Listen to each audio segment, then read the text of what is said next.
Right, good evening everybody. Welcome to our first lecture in November.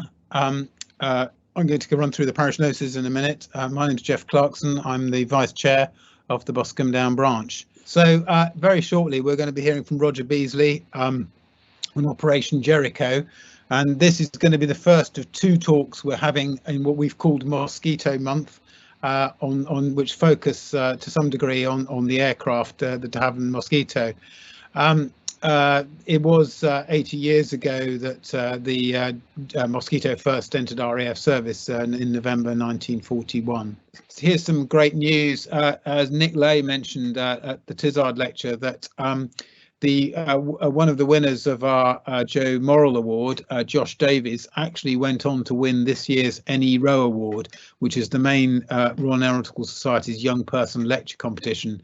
And his presentation of transition to net zero has won the competition in the under 22 age category.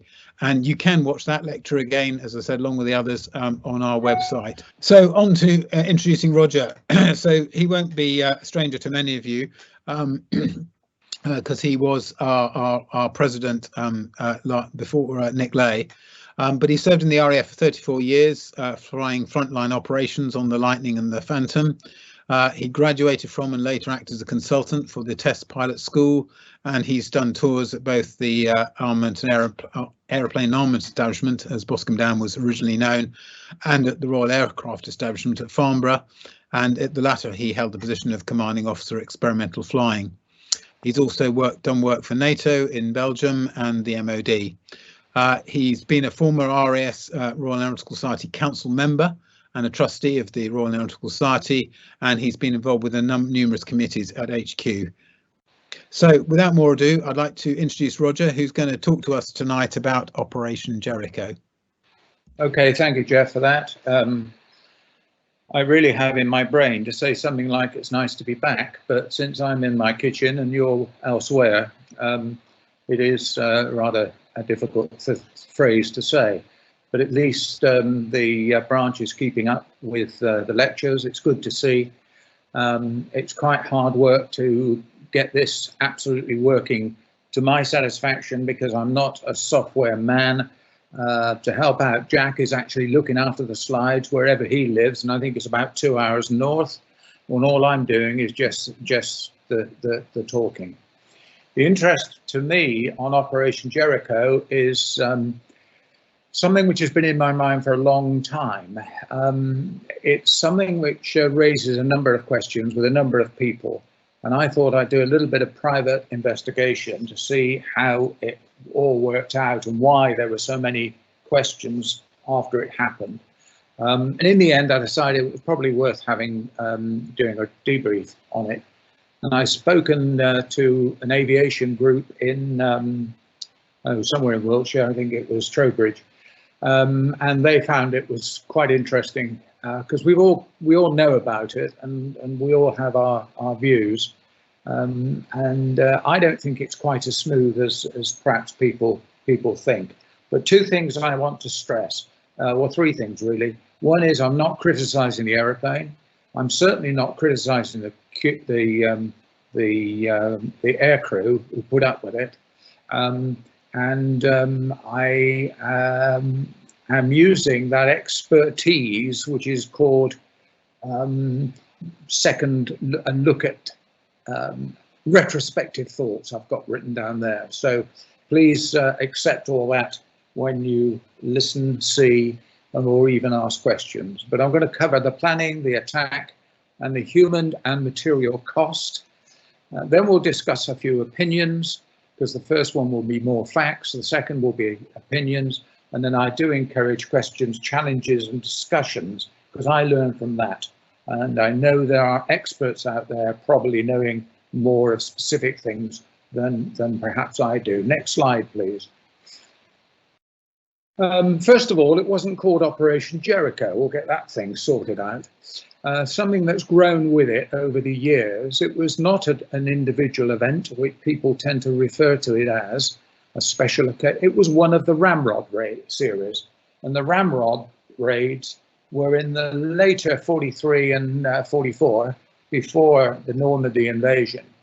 It was when the UK and to a certain extent the Americans got air priority and can go to specific targets. And I've put a few of them down there. I'm not going to go through them for 1 minute, but this is different. And of course, not in accordance with what the Royal Air Force would prefer to do. This was specific targeted activities rather than putting 100 Lancasters together and bombing the hell out of somewhere.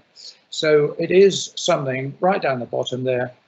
And I'm going to call it Operation Jericho from now on, although that is its past name once people started writing books rather than what it was really on. Okay, please. In the early 43, the 2nd Tactical Air Force was formed. And before you ask the question, what was the first? The 1st Tactical Air Force was the 2nd Tactical Air Force. Don't ask me why, but that was the way it was. Following World War II, it transferred to RAF Germany. It was merged with NATO, and then it became the 2nd Allied Tactical Air Force. And although it was assigned to NATO, the 2nd Tactical Air Force did remain under RAF Germany. And as a side, the 2nd Allied Tactical Air Force was where I did my first frontline tour. Next slide, please. And this is the Mosquito, Freeman's Folly. I don't know whether you've heard that phrase for it, because it was not accepted by the Air Force Board. It was made of wood and therefore it wouldn't be very good. It was a private venture and therefore it wasn't going to be very good. But Freeman, Air Marshal Freeman, was, I think, the equivalent to the procurement executive during the war, and he decided to go ahead with it. And of course, that was a very, very good decision. Next slide. De Havilland had a bit of experience in these sort of aeroplanes. You will probably remember the Comet, well, you won't remember it, but you'll know of the Comet Racer. It won the prize of the race from UK to Melbourne, I think it was, in Australia, although this photograph was taken in New Zealand. That aeroplane is still flying. Next slide. And there it is. It's at Shuttleworth. And I know it is not an easy aeroplane to fly. I've not flown it, of course, but talking to the chief pilot there one day, and he said it was a very tricky little aeroplane. And that was even with both engines going. With one engine out, it could have been quite difficult, as in fact the Mosquito was. But that's the background. Next, please. The cockpit wasn't something that one would enjoy sitting in, I don't think.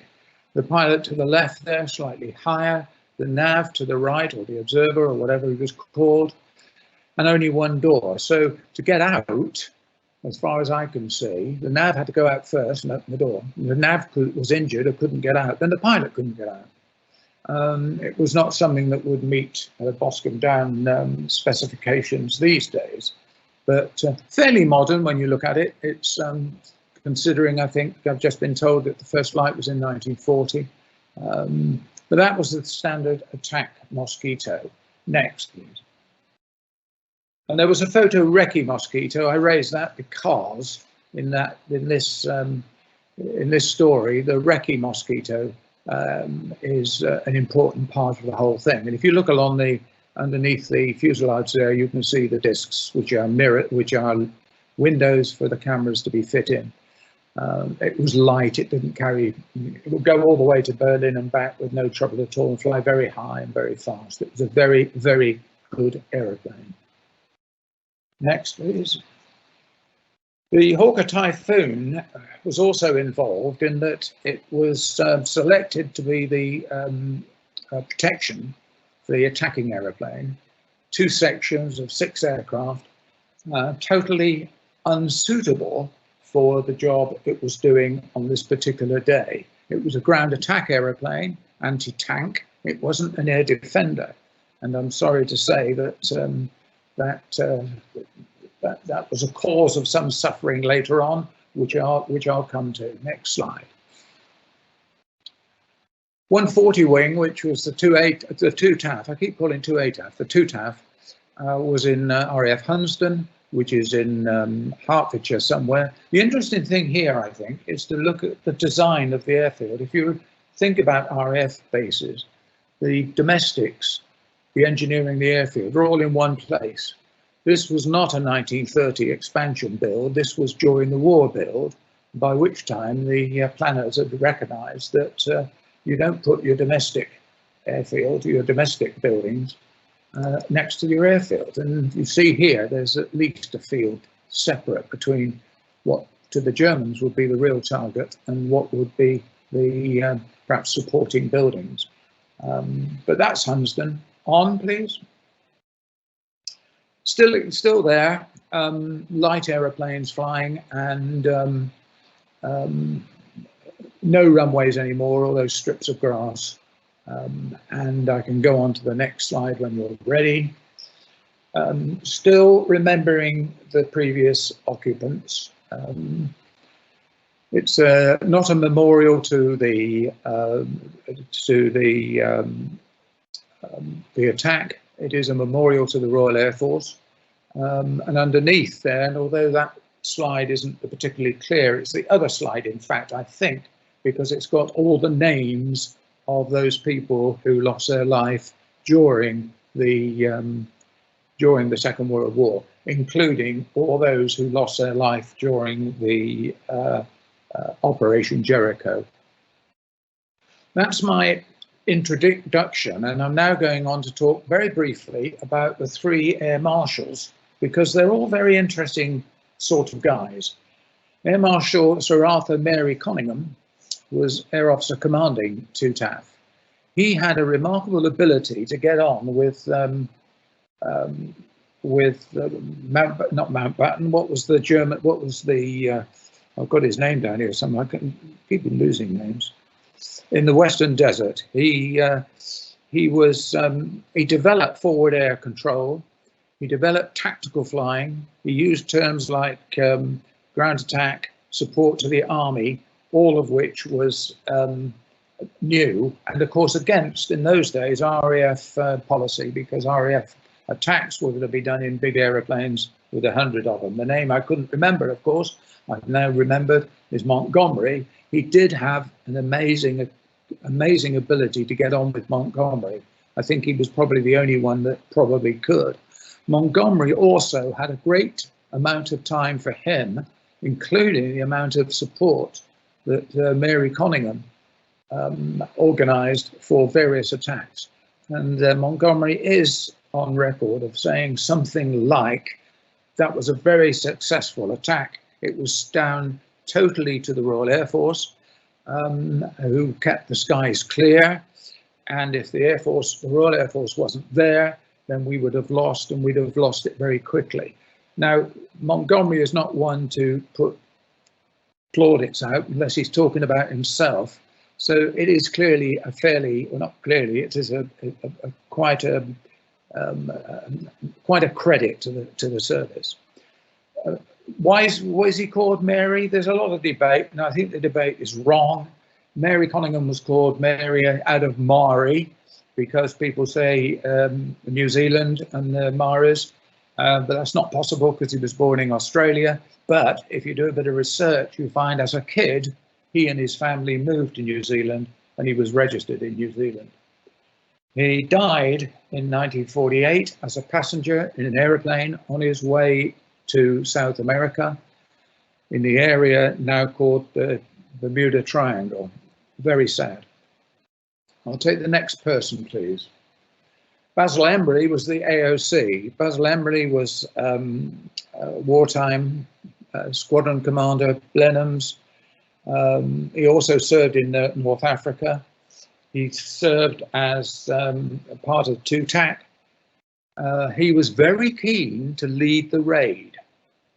And I'm going to dabble with that for a little bit, because it's quite extraordinary that an air marshal could think that he's going to lead the raid. And there are several reasons why that would not have happened. Not least, other air marshals would have said no.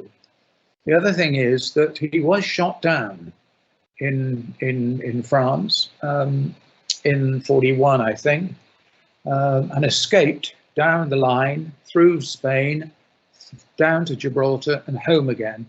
And if you're in Bomber Command and you've escaped and used the services of the French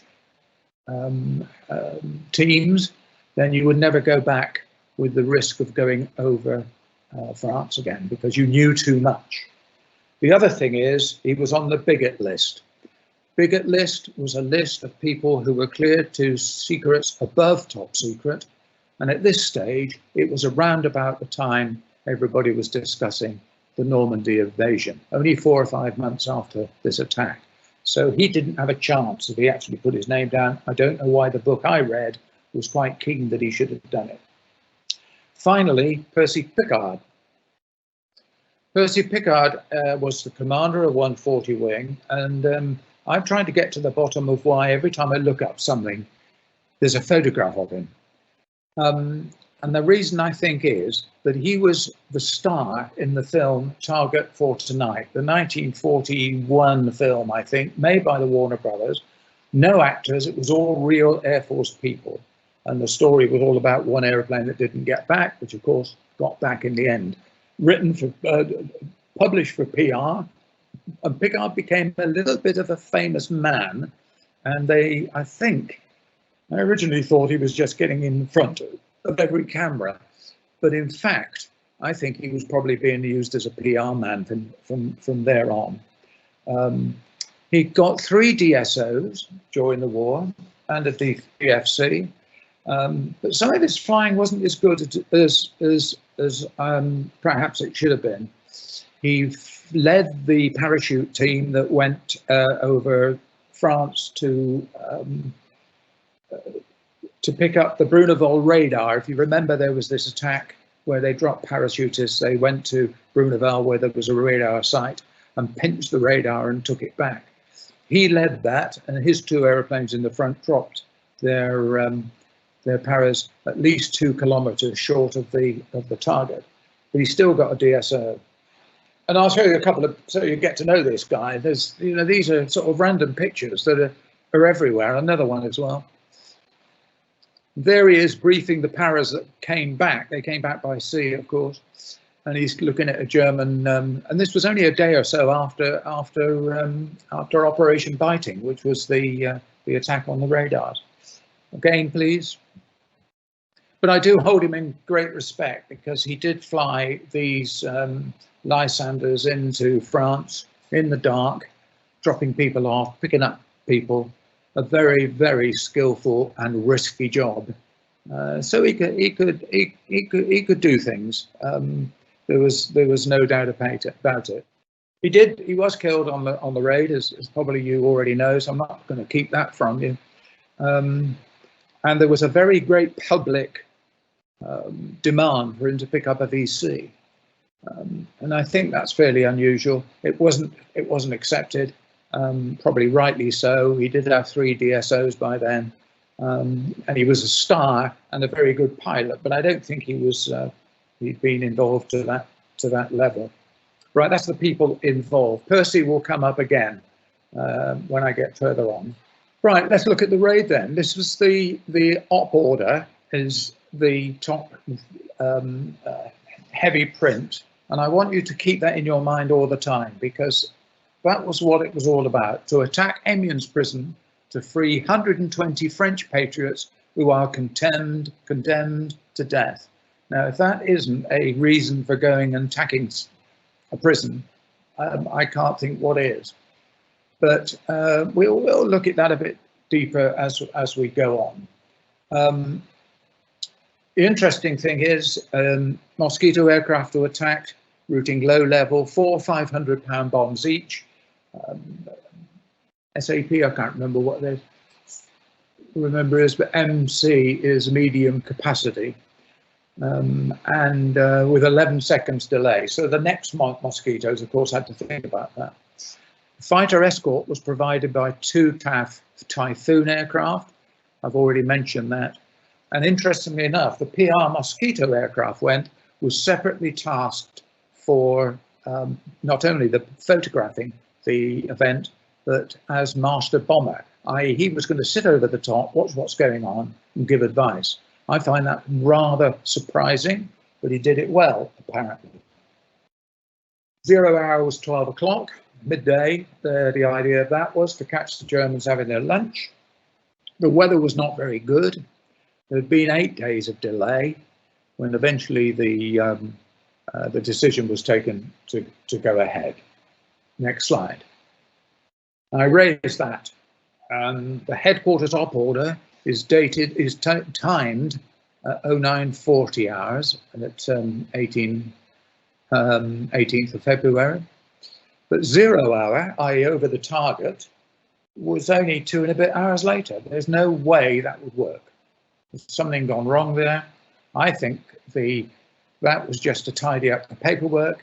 I suspect the ground crew knew, the air crew knew they were going somewhere. They probably knew most of which they needed to know. They probably didn't know the target until they walked out to the aeroplane. Next. And they had a model, and that's the photograph of the model they had, and that doesn't get built in an hour and a half either. That is a postcard from 1904, which was referred to as the new prison. So there was no shortage of information, I don't think, of what this prison looked like and where it was. Next. So the planning then, this is what we finished up with, or they finished up with. 3 squadrons, the Royal Australian Air Force, the Royal New Zealand Air Force, and the Royal Air Force. 6 Mosquitoes in each wave. The 6 Mosquitoes flown by the RAF were a reserve, and they all flew out of Hunstan. The 2 Typhoon squadrons were to provide 6 Typhoons. There was no evidence of any briefing between the Mosquito crews and the Typhoons. Typhoons were based in Manston, both squadrons, but to my knowledge and a bit of evidence I've got, 198 Squadron were temporarily at Pembrey down in South Wales. I don't believe there was a very much amount of coordination between the bombers and their defence. The PR aeroplane was the PRU Mosquito, almost certainly from Benson, where most of those were based. The first wave of 6 were targeting the prison walls at 0 hour. The next one, the inner buildings, 3 minutes later. And the third one, which is the RAF one, were the reserves as required and as directed. This was very much an empire effort. Next, please. This is the route. And I'm not going to go through the route in too much detail, but it's just want to point out Albert, the IP, and I'm going to come back to Albert, the IP, very shortly, just more for interest than anything, and then down to Amiens and the route home, as you see, also marked. Now we go to the attack. And this is where I say about dear old Percy Pickford. This allegedly is him outside the airplane before the attack. Now, if it is, it's very posed. I doubt it. But there's no shortage of him and his navigator. Next. And that one is also published as prior to the attack. At least he's got his life jacket on. And I think most of us would be a bit excited if you were smoking that close to an airplane with bombs on. Next, please. And off they go, crossing the channel. This is the RAeS. These are the real airplanes on their way across the channel. They're the New Zealand ones, so that's the second wave actually. And flying fairly low. I'm going to talk about low flying in a minute. Next. And this was the IP. The IP is a point you go to first of all to get yourself organised, probably arm the weapons, sort the timing out, and make sure that you're running into the target bang on time. It has an interesting story, nothing to do with this raid, but I'm going to tell it in any case. Next slide, you'll see the photograph during the First World War. That the Madonna at the top was hanging around there because And the French believed that if she fell, so would France. She never fell, and France didn't fall. And of course, there was an awful lot of work done on that to get it back to the state you've seen it before. So back to Albert as a IP. Let's look at the route in. Next slide there. I can't think of a better run-in to a target than a line like that. You can go down there even if it was foggy. It was very good. I've taken that off whatever the mapping chart is, and it's wrong because one thing that surprised the aircrew when they got there was that the place was full of snow, and they had briefed and they had prepared themselves looking at nice weather fields, and they were faced with white everywhere, which is slightly different when you mentally got a picture in your mind of where you're going to go. Next, please. And so it went. These are all real photographs from the attack. Probably fairly early on, smoke coming out, bombs released, and the Mosquitoes scooting off to go home. Next. Damage was quite significant. Obviously there'd been a fire before there when you look at the damage in the roof, but of course they got, I believe that's the wall of on the road, that's the wall of the prison rather than part of the building. Next. And then the people gather to have a look. It's a better one really, it's not a good photograph, but it does show the damage both in there and backwards. And the next one I'm going to show is the walls. You can see the walls knocked down, going quite well, photographed by the Mosquito after it was all over. And this is a vertical from the Mosquito. You can see the wall broke in two places. You can see the damage inside, especially that just to the south there. Yeah, quite successful. And I think it was probably at this stage that the master bomber, i.e. the recce man, made the decision for the third wave not to attack. Next. And that's a modern photograph. And if you look at the white car in the car park, if that is a car park, you can see the marks on the wall are still there. A bit like the Mona Dam. If you walk the Mona Dam and look over, you can see where the bombs went there. That will stay for a long time. And we're going to look at the cost. And I want you to remember what the op order said and what the crews that paid the price, to a certain extent, to attack Amiens Prison to free 120 French patriots who are condemned to death. Not were, not are to, but are condemned to death. Next. Of the 360 prisoners accounted for, the 258 got out, but 102 prisoners were killed, which is a pretty high and very unfortunate figure. 155 were captured very quickly, and 103 were still free after that 2 days. 50 Germans allegedly were killed, although the records is ambiguous. And this is important at the bottom. A significant uncounted number of prisoners chose not to escape and remained in prison. The reason for that, when one thinks about it, is fairly logical, in that they knew that the Normandy, they didn't know it was Normandy, but they knew that the French invasion was going to happen fairly shortly. They knew that they were mostly local people. They knew they were in prison. They knew if they escaped, the first place that the searchers, the Germans, would go to were the families, whether they were there or not. So their logic was, no, we can't go now. We've got to protect the families. They were all local people. And that is, I believe, a very reasonable attitude to take. So a few opinions. Op order timing, 9:40 to 12 o'clock 0 hour, then it just needs to be collected. It needs to be considered. Don't think it's a big thing. I think they knew already. The selection of the Deputy Master Bomber, I don't know of any other recce people who were master bombers during major attacks. I'm going to talk about the route flown very briefly when we go to the picture, and I'm going to talk about the selection of fighter support. Next. The Typhoon was an air-to-ground specialist.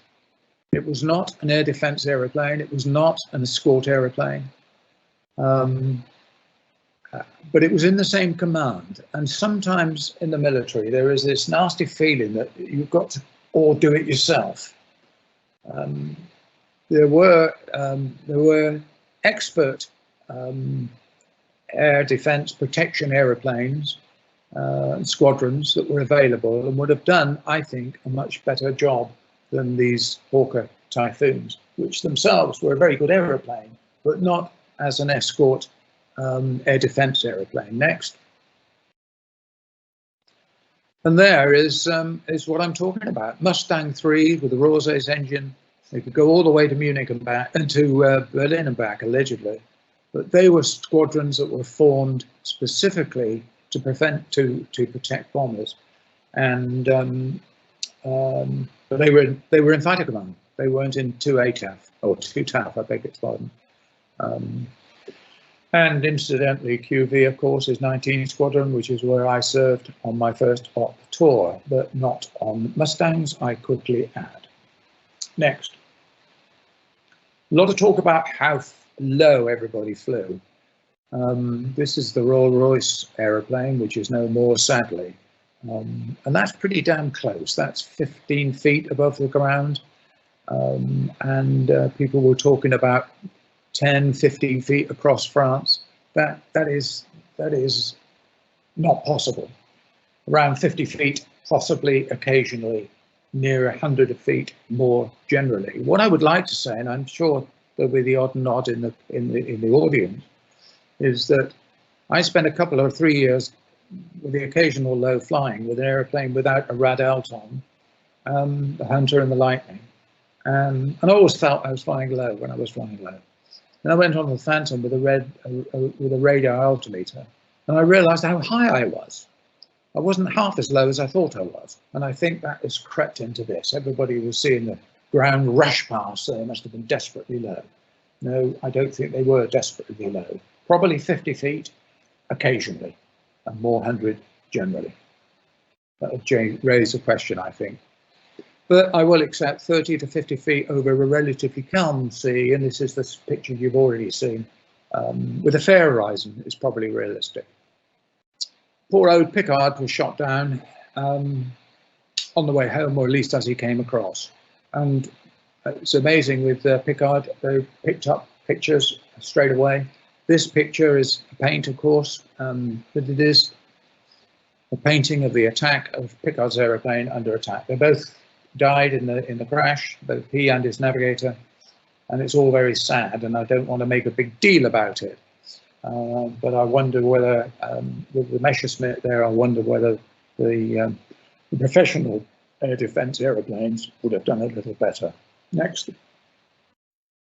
And it keeps going. I'm not making big fun of this as your two people who died doing their duty, but this is allegedly Percy Picard and Bill Bradley as navigator being carried to their graves in France by the resistance. Now, would the resistance allow a photograph to be taken of themselves? Can't believe that, but that's what you'll see and read if you read the books. The final thing I just want to say, without being too negative about the whole thing, and I hope I'm not negative, is the route home. Normally, if you go out to a target and come back, you would not come back the same way. Now, you look at the Amiens circle, then down to that crossroads, and then up to the previous one, and then out through France the same way as you came in. The logic being, of course, when you fly in, the gunners are all fast asleep. You've woken them up, and they're awake when you come back. So I would just question that. Of course, it's without the knowledge of where the guns are, where the bomb, everything else. That might be a nice, quiet route, both in and out. But I've just raised it because it's another thing that I've spotted when I look at it. The cost. The cost is pretty disastrous, actually.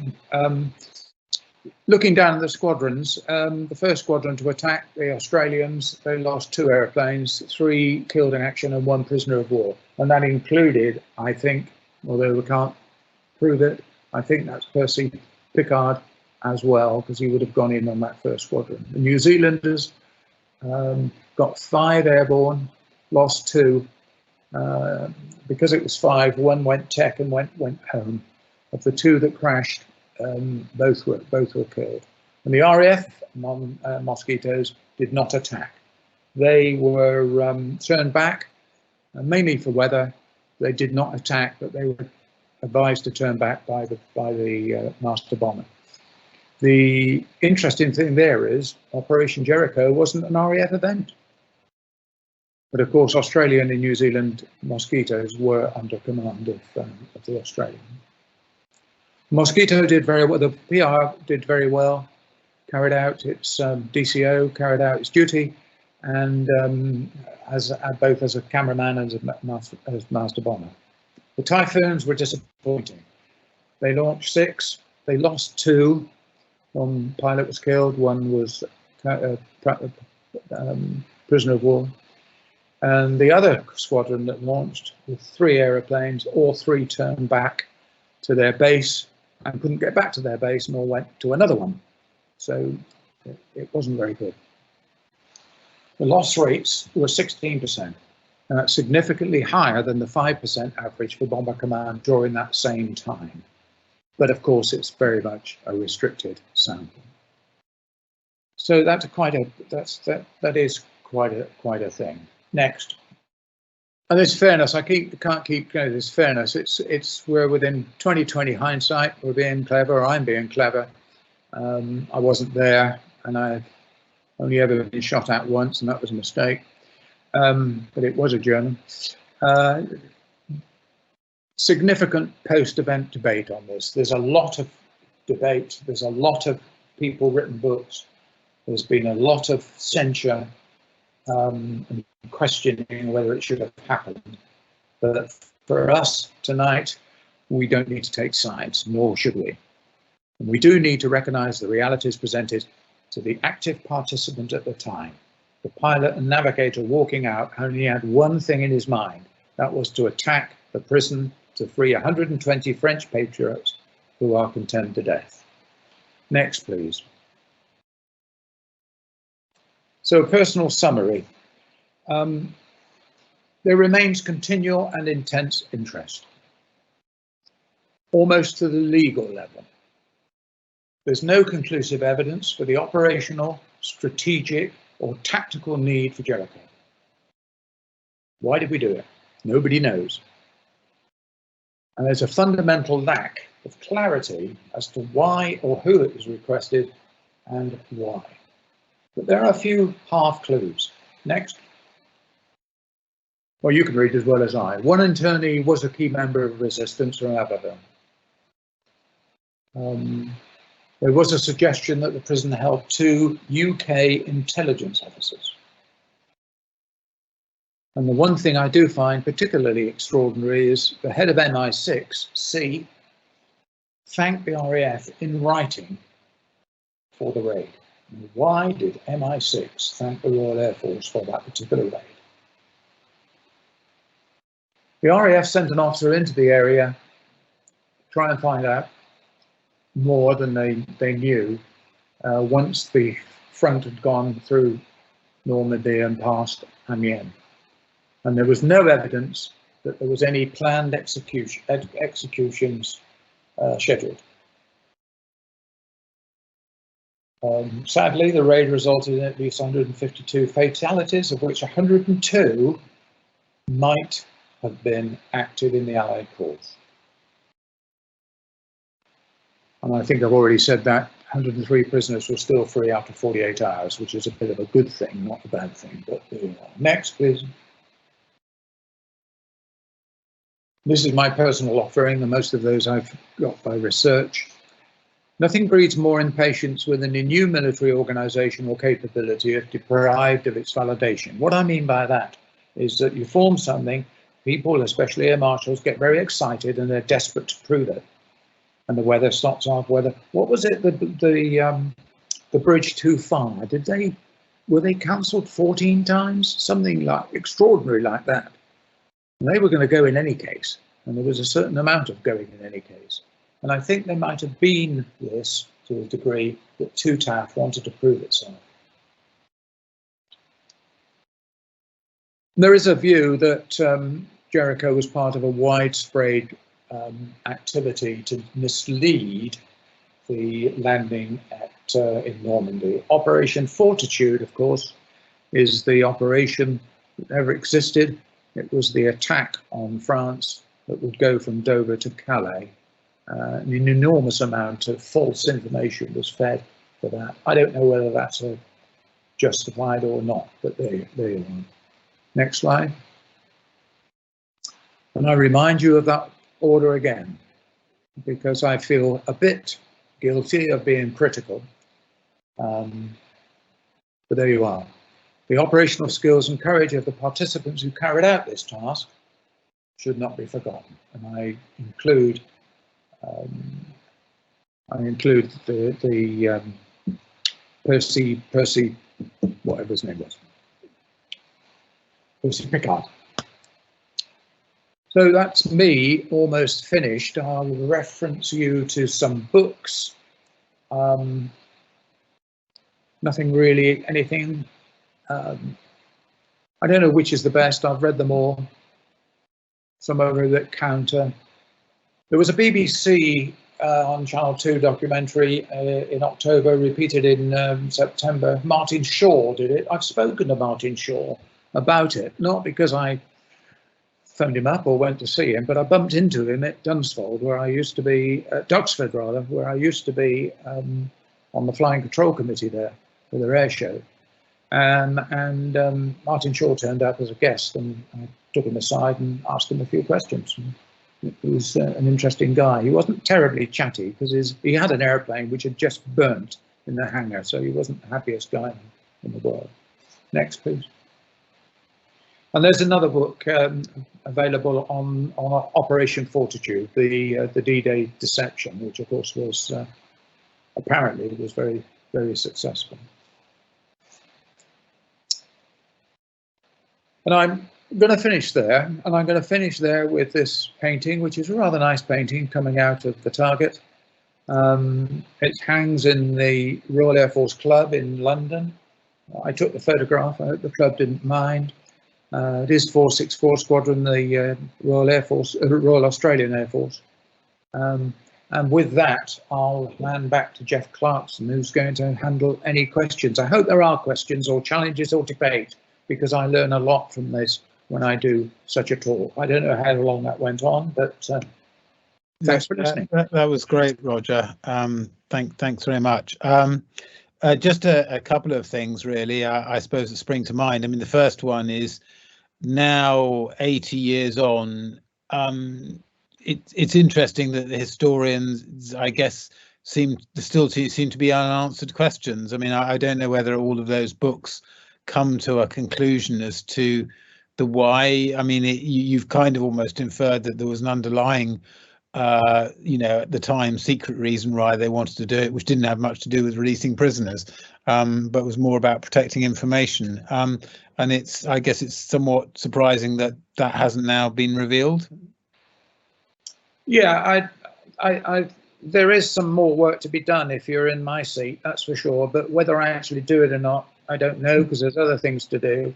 I was, up until quite recently, an approved reader in the National Records, and I thought if I still had my approved badge, which allows me in, I might drift up to London and have a look. But going to London isn't the place I would go to during the current. No, I was just somewhat surprised that I'm not suggesting that your own research would be any less valuable. I'm just surprised that no one's got to the bottom of it by now. I don't know what the rules are for 100-year, and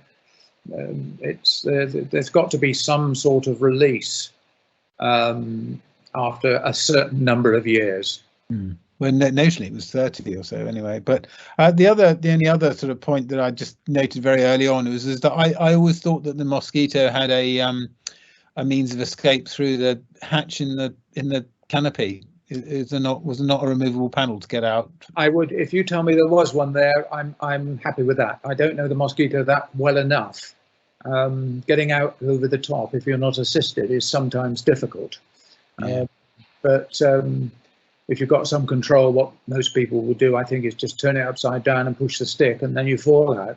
But it's a very, very cosy cockpit, that's for sure.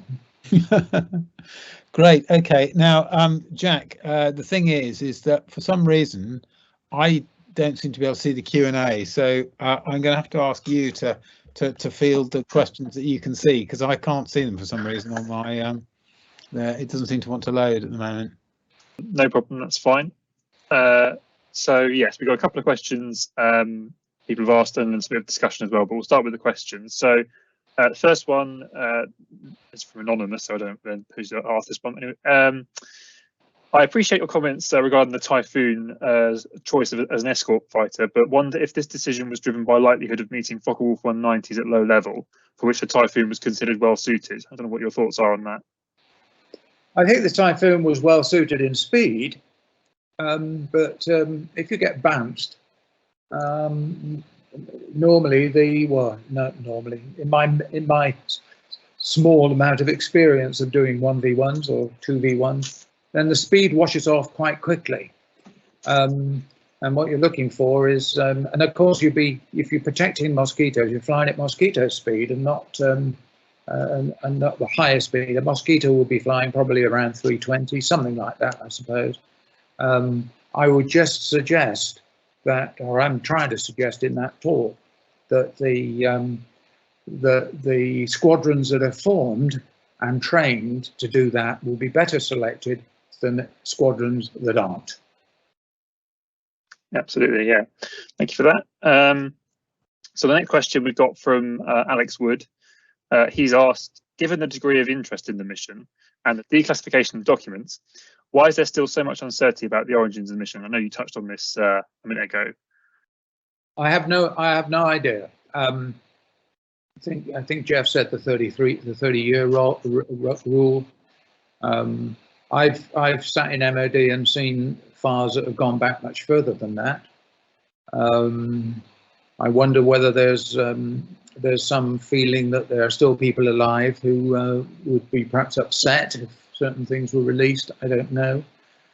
I have had the duty of going through files to try and decide whether it should be released or not. And there are you read things in there, you think, oh, no, people don't need to know about this yet, if you know what I mean. I don't think there is. I suspect there's no great opening of the screens if you went to even the highest level. And I think that more people would suffer than gain. I suspect after 100 years, probably they would. It would be available, and I don't know whether if you go to the National Archives, it will be available to you. I can't give you any more than what I've said. Yeah, no, I agree with that. Thanks for that. So another question we've got, Nick White just made a comment, actually, just said that he believes the Desert Air Force was designated as 1 TAF. So perhaps that's why 2 TAF was named that. I don't know if you've got any additional comments on that or not. Yeah, I meant to say, I think that they may have informally called themselves 1 TAF. I don't think they were ever formed as 1 TAF. And certainly if you do a little bit of research and ask who was the first Tactical Air Force, they would say 2 TAF, because that was the first one that was formed. The Americans came in with their TAF. In Germany, or at least in NATO to be more correct, 2 ATAF was the lowest number. I never saw 1 ATAF in Germany, but I did see 3 and 4. Okay, thank you. Another question from Alex Wood. He's asked, do we know if those in charge of the mission consider a success overall? There was a fair amount of awards going around. There was a pressure. Did I say there was pressure on giving Percy Pickford a VC? You did. But I don't remember much. I don't remember any evidence that I've seen where there was great parade down Whitehall or something like that. But there was no doubt that it was fairly well classified because, of course, there was the association with 4 months later the invasion in Normandy, and that was real bigot stuff, as I said. So the answer would have been, no, look, we don't want to make a big deal of this. This is just another one of the ramrod raids. It's not anything special. It was something special, but it's easy to say, oh, another ramrod raid. Yeah, absolutely. Got a question from Peter Hope. He's asked, I understood that there was a German fighter airfield nearby, and he's wondering, why did the Typhoons not attack it? Mentioned ground attack, but perhaps their role was purely focused on Operation Jericho rather than any other additional targets they may be nearby. Well, I can't answer that because I don't know, but the questioner has probably set me off on a little rush off in a minute and look at my maps and see if there's a German airfield near that. Well, I mean, so the German airfields were scattered in France. There would have been 1 or 2 fairly close, but at that time, the USAF and the Royal Air Force were beginning to accept that they had air superiority. That doesn't mean to say they're not going to see another aeroplane, but it was something which they were fairly confident on. And we've got one more question, sorry, from Alex Wood, which is more about your own career rather than this operation. He asks, I'm curious about you mentioning being shot at by mistake. Can you elaborate on this?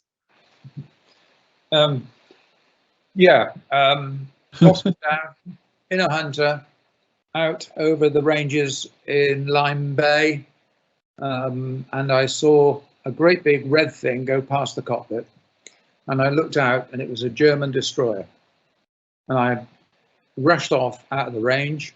My button was pressed and I was talking to everybody at once, and an inquest was held, or not an inquest because nobody was killed. An inquiry was held, and it was found that a German destroyer had got his alpha and his local times mixed up.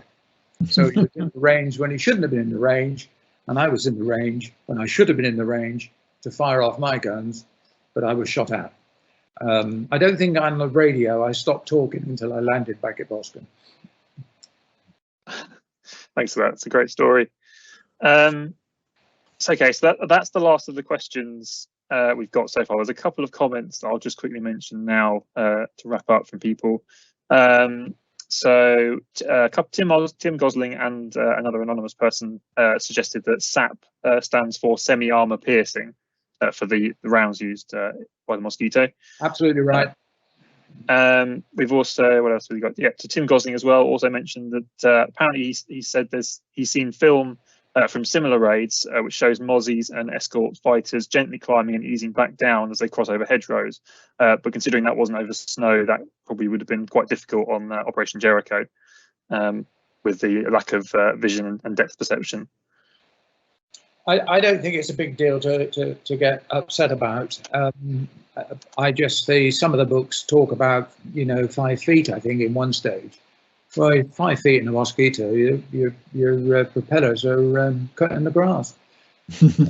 So you've got to be a little bit more pragmatic about it. And it is the fact that, I know other people have had the same experience. You do a fair amount of flying in an airplane without a RAeS. You think you're low, then you fly an airplane with a RAeS and you realise you're not as low as you thought you were. And I suspect there's a bit of that there as well.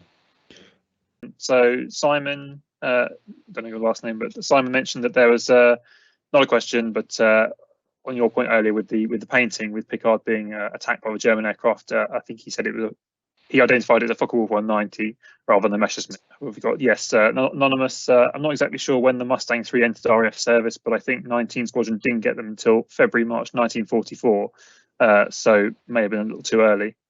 This operation. Yeah, I'll accept that.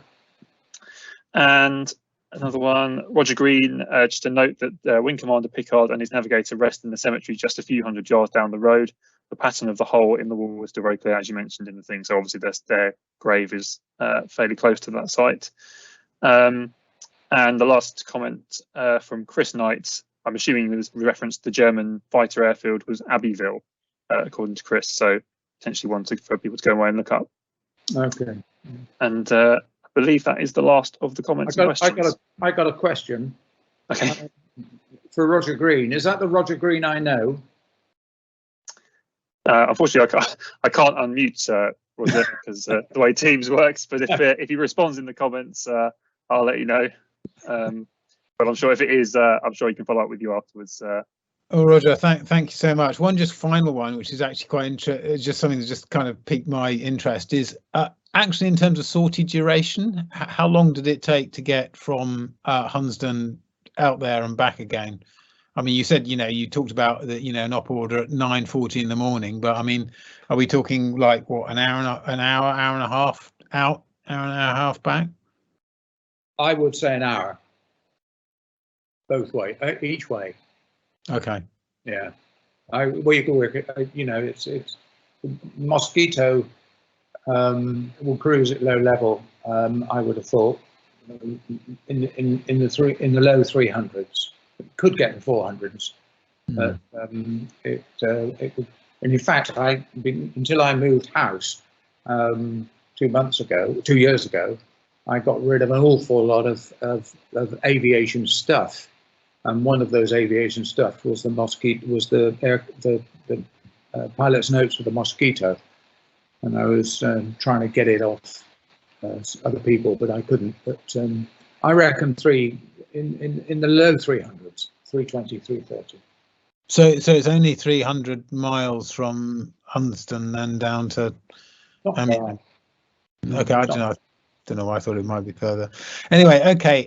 Thanks. So Roger, again, on behalf of the branch, lovely to see you back with us. Really interesting talk. I think stimulated lots of thought and interest. So thank you again on behalf of that. We will send you one of the notorious glass blocks, which I'm sure you need to use as a paperweight or a doorstop or something like that. So we look forward to that. But I know the lightning which features is dear to your heart. So thank you once again. Well, don't send it. I'll be encouraged now to go to your next face-to-face lecture, have a cup of tea, a biscuit, and receive the little gift. Hand it over to you. Jolly good. Okay. Thanks very much. Thanks everyone for participating this evening, and I hope you enjoyed it. Good night.